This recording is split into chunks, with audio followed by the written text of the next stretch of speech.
The sunlight streamed through the floor-to-ceiling windows of my corner office, painting the polished hardwood floors gold. I smoothed the silk of my blouse and adjusted the cuff of my watch, the kind my grandmother had gifted me on my 21st birthday, a small reminder of where I came from. My phone buzzed against the glass desk, an unexpected message lighting up the screen. Board meeting at Alma Mater High. They want you there. I stared at it for a long moment, my chest tightening. Alma Mater High, the school everyone once mocked as too small, too old-fashioned, too unworthy. I could almost hear the laughter of the girls in the hallway, their whispers as sharp as knives. Funny how memory has a way of pulling you back in a split second. I ran a hand over my hair, feeling the tension in my shoulders. Pride swelled in me, intertwined with a flicker of old hurt. They thought I would stay small, ordinary, invisible, but I wasn't. Not anymore. Not ever again. I looked out over the city skyline, the glass reflecting my own determined eyes. The office around me smelled faintly of coffee and polished wood, a world I had quietly built while keeping my old life at arm's length. And now, they were inviting me back, expecting the same girl who once hid in the corners of the cafeteria. A slow, ironic smile curved my lips. This time, I would be the one calling the shots. And I had no intention of letting them forget it. I remember the first day I walked through the gates of Alma Mater High, clutching my backpack so tightly my knuckles went white. The hallways buzzed with chatter, lockers slamming, and the occasional burst of laughter that made my stomach knot. I was the new girl, the one no one expected much from. And, honestly, neither did I. The whispers started almost immediately. She's from that small school in the suburbs. Do you think she even belongs here? My ears burned every time someone passed judgment before even saying hello. I felt invisible and yet painfully exposed, like everyone could see all my flaws magnified. At home, my parents didn't understand. They thought switching schools would toughen me up, but I only felt lonelier. One evening, after another round of cruel teasing in the cafeteria, I sank onto my bed, my hands trembling. That night, my grandmother's voice came to me as clearly as if she were in the room, telling me, "Darling, people will try to make you small, but you choose how big your heart and mind can be. Keep that gift of yours close. One day, it will guide you." I clutched the silver locket she had given me, the one engraved with the words, "Strength in Silence." It became my talisman, something I could hold when the world felt heavier than I could bear. I started finding small pockets of courage, answering a question in class, volunteering for projects, staying late to finish assignments that no one noticed. Each time, I felt a flicker of something I'd never dared to feel before. Possibility. The sting of rejection and ridicule was constant, though. Teachers who doubted me, classmates who smirked at my dreams, even my own reflection on bad hair days or a smudged pencil mark felt like evidence of inadequacy. But every time I felt crushed, I touched the locket and remembered her words. By the time senior year rolled around, I had made a decision. I wasn't going to wait for validation from people who couldn't see my worth. I wasn't going to let mockery define me. I would leave the safety of their judgment, carve my own path, and prove that the limits they imposed were only illusions. That night, I packed my notebooks, tucked the locket into my pocket, and whispered to myself, "I'll show them. One day they'll see." It was the first time I felt the intoxicating mix of fear and determination that would carry me through the years ahead, the moment my quiet rebellion became my promise. After graduation, I stepped into the world with nothing but the locket in my pocket and the lessons from Alma Mater High etched into my mind. I moved to the city, determined to create a life where no one could mock me or my roots.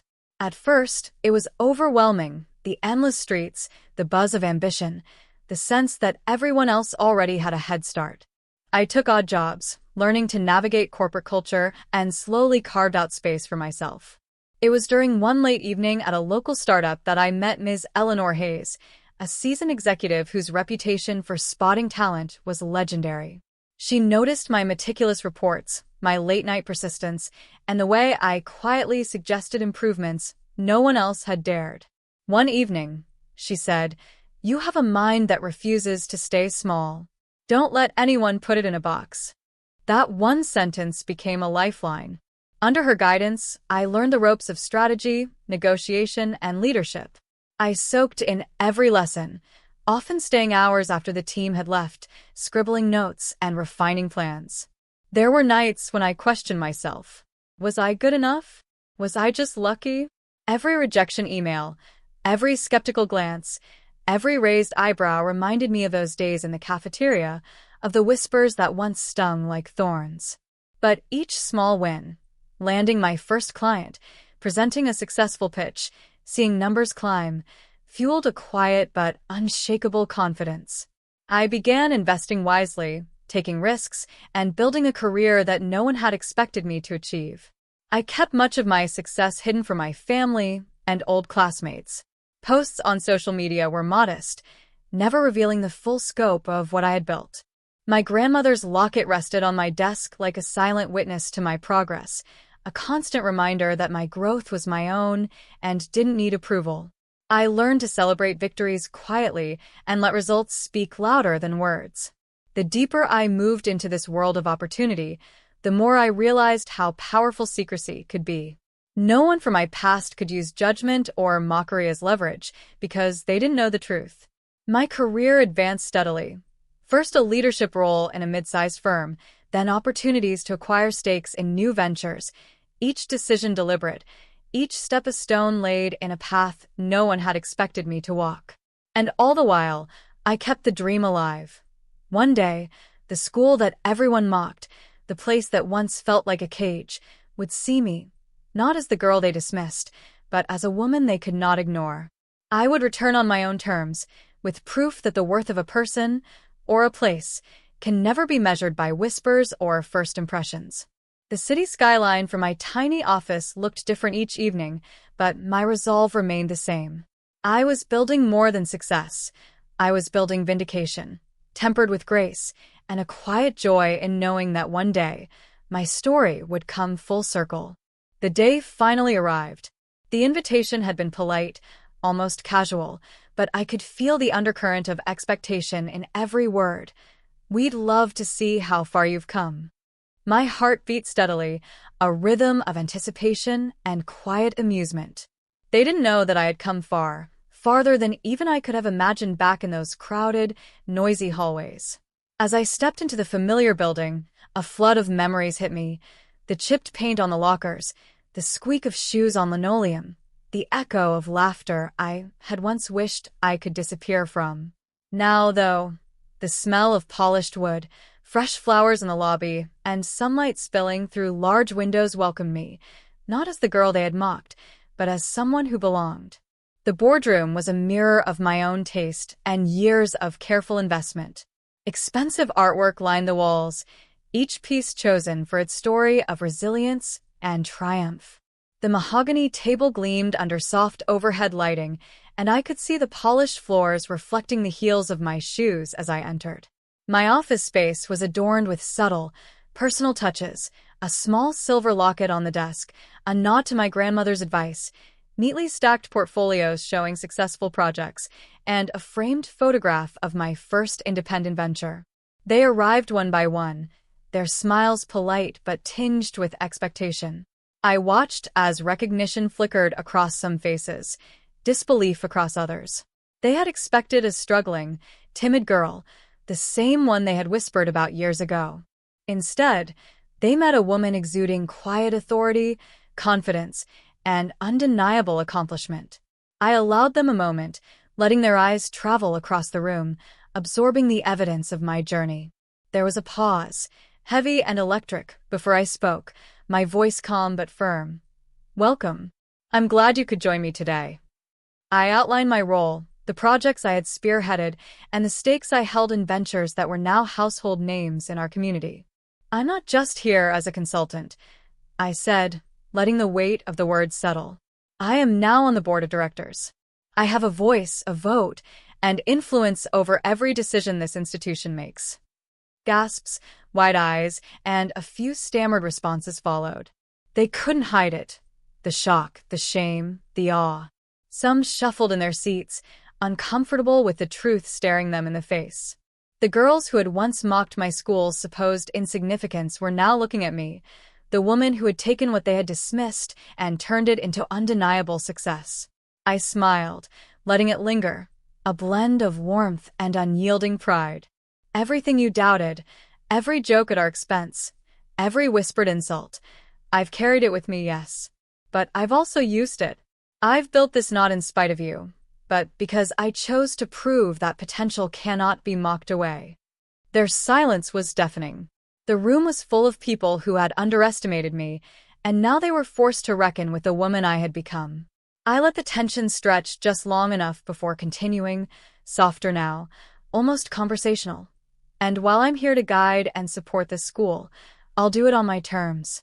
I hope you'll learn to respect that. For the first time, I felt the full, unspoken power of my journey.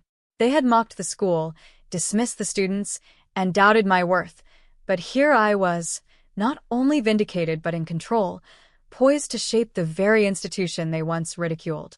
The room remained silent for a beat longer than necessary, and then I leaned slightly forward, letting the calm authority in my posture speak before I even said another word. This was my moment, the pivot from past pain to present power, and I intended to use it wisely. I've taken the time to understand what this school needs. I began, my voice even but firm. And I will help, but on conditions. I let the words hang, giving them the chance to feel the weight of what I was about to propose. Their eyes darted nervously, some widening, some narrowing, as they realized this was not a ceremonial visit or a token appearance. This was a shift in power, and it was undeniable. The first condition, I continued, is that every decision moving forward must prioritize growth, not comfort. Stagnation is easy, progress is hard. And I refused to oversee a place that settles for mediocrity. I could see the subtle nods from a few of the teachers and administrators who had quietly supported students like me, their relief mingling with surprise. Second, I said, softening slightly, we address accountability. If someone dismisses potential student, teacher, or staff, they will be given a path to improvement. I want growth, not grudges, but the old patterns of judgment end today. My tone carried the warmth of compassion, but also the firmness of expectation. No one would underestimate anyone under my watch again. The third condition, I added, glancing at the parents who had once whispered and mocked from the sidelines, is that every effort to support students must be genuine. Dreams matter here. I will fund initiatives, mentor programs, and scholarships, but only for those who respect the process, who act with integrity, and who are willing to commit to real change. I allowed myself a small pause, letting my grandmother's voice echo in my mind. Keep that gift of yours close. One day, it will guide you. That gift, my resilience, my focus, my ability to turn adversity into opportunity, was guiding me now as I outlined not just rules, but a vision for transformation. I concluded with a final condition, my gaze sweeping across everyone in the room. Finally, you will learn to see potential in ways you never did before.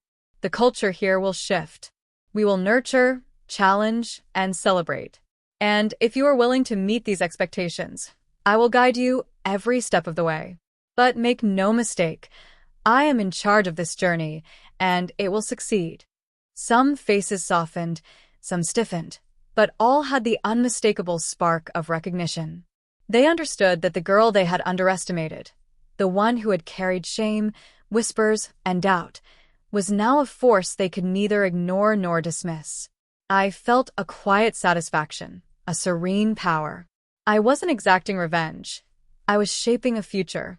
Compassion, firmness, and wisdom had replaced hurt and doubt. And in that moment, I realized that power isn't just about control. It's about creating the conditions for growth, for healing, and for lasting transformation.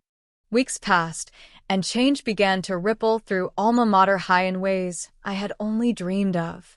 Teachers approached me with fresh ideas. Students dared to propose projects they once feared would be dismissed, and the atmosphere shifted from quiet resignation to energized possibility. It wasn't instant, of course. Old habits die slowly, but each small victory felt monumental, proof that my conditions were more than words. They were catalysts for transformation. Parents who had once whispered judgments now sought guidance, asking how to support ambitions they had previously overlooked. Some stumbled at first, unsure of how to navigate the new expectations, but I guided them patiently, reminding myself of the journey that had brought me here. It was a delicate balance, firmness tempered with compassion, authority wielded with grace. I wanted them to grow as much as the students. Every evening, when the office lights dimmed and the hallways emptied, I would pause by my desk, resting my hand on the silver locket. It glinted softly under the warm glow of my lamp, a reminder of my grandmother's words. Keep that gift of yours close. One day, it will guide you. The gift had guided me through doubt, ridicule, and fear, and now it guided me as I helped others discover the courage to step into their own potential. I thought back to the laughter in the hallways, the mocking whispers, the subtle dismissals. Those moments had hurt, but they had also fueled my determination, shaping the woman I had become. I had learned that resilience isn't built in comfort, it's forged in adversity. And in that knowledge, I found peace, pride, and an enduring sense of purpose. Standing at the window one late afternoon, watching sunlight dance across the city skyline, I felt a quiet joy. Alma Mater High was no longer just the place I had endured. It was now a space I helped shape, a symbol of transformation that extended far beyond my own journey. And in that, I found closure. The girl they had mocked had grown into the woman they couldn't ignore, a woman who led with strength, wisdom, and grace. As I turned back to my desk, my fingers brushing the locket once more, I whispered softly, almost to myself. They may have laughed at us once, but I am the proof that dreams cannot be mocked and potential cannot be silenced. It was more than a statement. It was a promise to the students, to the school, and to myself. And in that promise, I found the freedom to move forward, unburdened, empowered, and ready for everything that lay ahead.